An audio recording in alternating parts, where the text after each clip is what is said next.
Welcome back in our channel Janak tuition centre. मैं चाहता हूं कि हम आज कुछ नया टॉपिक पढ़ें। क्लास 9th का ही टॉपिक होगा। पिछले लेक्चर में हमने एटम्स के बारे में पढ़ा था, राइट। एटम्स क्या होते हैं, और आज के लेक्चर में हम पढ़ेंगे मॉलिक्यूल्स क्या होते हैं। मॉलिक्यूल्स के बारे में पढ़ेंगे आज हम। देखिए, मैं आपको बताना चाहूँगा, एटम्स समझना ज़्यादा ज़रूरी है मॉलिक्यूल्स के लिए। तो आप प्लीज़ पिछला लेक्चर ज़रूर देखिएगा अगर आपने नहीं देखा है तो। और उसके बाद हम जो है अभी मॉलिक्यूल्स के बारे में पढ़ते हैं। जब हम दो या दो से ज़्यादा, टू और मोर एटम्स को कंबाइन करते हैं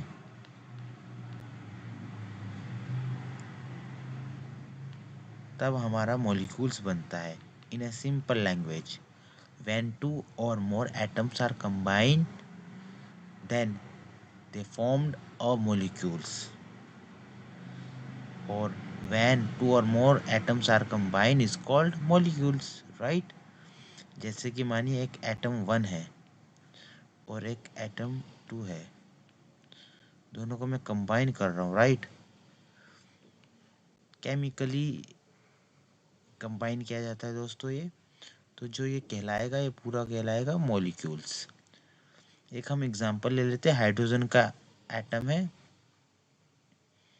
और एक और हाइड्रोजन का एटम है, तो ये बनाएगा H2। यस, छोटा सा 2 लिखा जाता है, इसको सबस्क्रिप्ट कहा जाता है, नीचे लिखा गया है इसी वजह से। तो ये H2 क्या कहलाएगा? H2 कहलाएगा मॉलिक्यूल्स, राइट। ये होता है मॉलिक्यूल्स। अब हम कुछ और इसके बारे में जान लेते हैं। एग्जाम में मॉलिक्यूल्स की डेफिनेशन के साथ साथ मॉलिक्यूलर मास भी पूछ लेता है। मॉलिक्यूलर मास हम निकालना सीख लेते हैं। ठीक है दोस्तों, पहले हम इसको नोट डाउन कर लीजिए। मैं इसको रफ कर देता हूँ। मॉलिक्यूलर मास क्या होता है? जैसे कि आप नाम से ही पता कर रहे होंगे, मॉलिक्यूलर मास का मतलब होता है किसी भी मॉलिक्यूल का टोटल मास। जैसे कि मान लीजिए मैंने लिया ऑक्सीजन का मॉलिक्यूल O2। O2 यानी ऑक्सीजन के 2 एटम्स हैं, ये कहलाएगा मॉलिक्यूल्स, जैसे कि हमने अभी भी पढ़ा। तो इसका मास कैसे निकालेंगे? अब एक ऑक्सीजन का मास कितना होता है?